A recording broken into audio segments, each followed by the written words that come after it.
Today, we are going to talk about something really powerful, but it's often completely invisible. It's a way of working that just might be the key to fixing our most disconnected systems. It's called nomadic working, and it's all about the people who, hold all those relational threads that bind our services and communities together. So yeah, let's get right into it. All right, here's our game plan. First, we're going to unpack the core problem, what we're calling a deficit of connection. Then, we'll meet the incredible folks who bridge that gap, the nomads. After that, we'll look at their unique way of working, really understand their strategic value, and then finally figure out how we can all do a better job of supporting them. Okay, so let's start with the big challenge.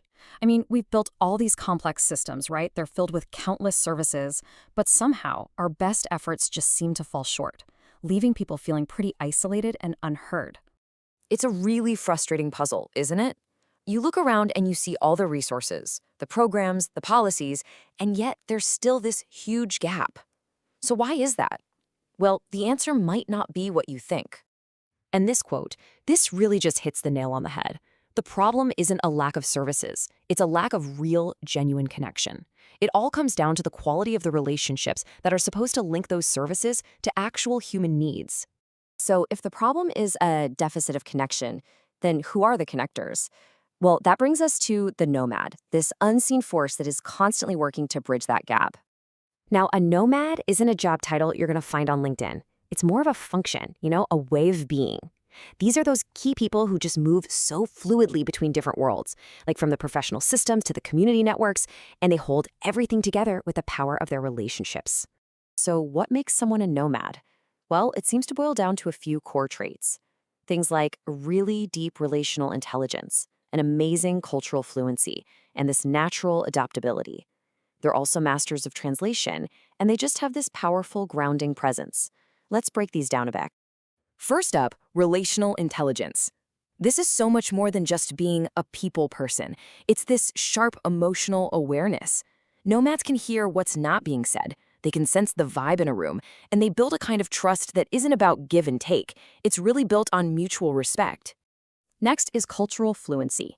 Just think about it. Every group, whether it's a corporate boardroom, a neighborhood committee, or a team of social workers, it's like its own little tribe with its own language and its own unwritten rules. Well, nomads are fluent in a bunch of these cultures. They can connect these different worlds without trying to make them all the same. Nomads are also incredibly adaptable, and they're amazing translators. They don't need a strict plan. They actually do their best work in ambiguous situations, responding to what's needed in the moment. And, this is so important, they act as interpreters. They can take all that bureaucratic jargon and make it make sense to the community, and at the same time, they take the community's real-life experiences and communicate them back to the system in a way it can finally understand. So, all of these characteristics lead to a totally different way of working. It's a real shift away from the kind of rigid, by-the-book processes we're all used to, and it's a move towards something much more fluid and, relational.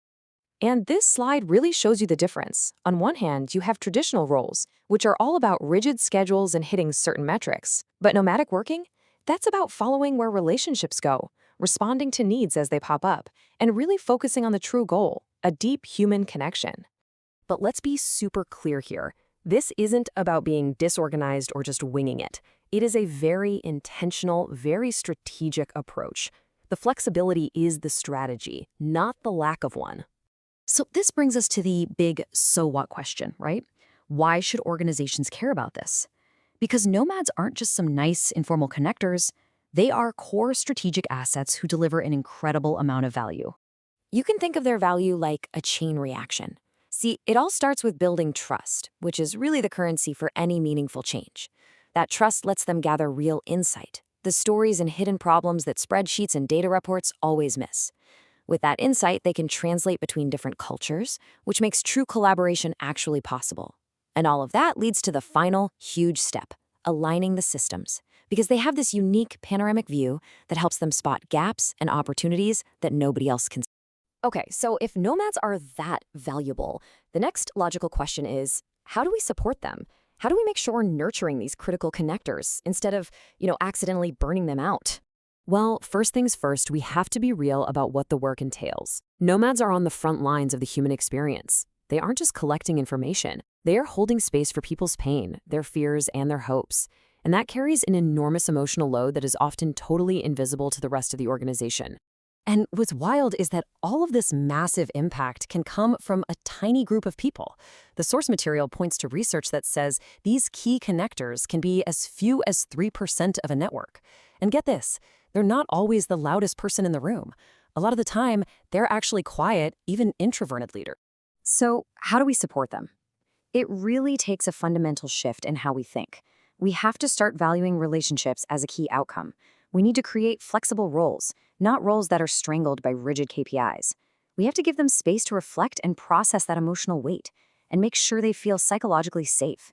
And this is huge. We have to recognize their informal leadership, and this one's tough for management. We've got to let go of that tight control. So let's be crystal clear about this. Nomads are not an optional extra. They're not a nice to have. They are absolutely critical. Without them, our systems lose their agility, they lose their authenticity, and they lose their basic connection to the very people they exist to serve. So I'll just leave you with this question to think about. Look around your own world, your job, your community. Who are those quiet connectors, the trusted interpreters, the unrecognized nomads? And what's just one small thing you can do, starting today, to really see their value and to support the incredible work they do?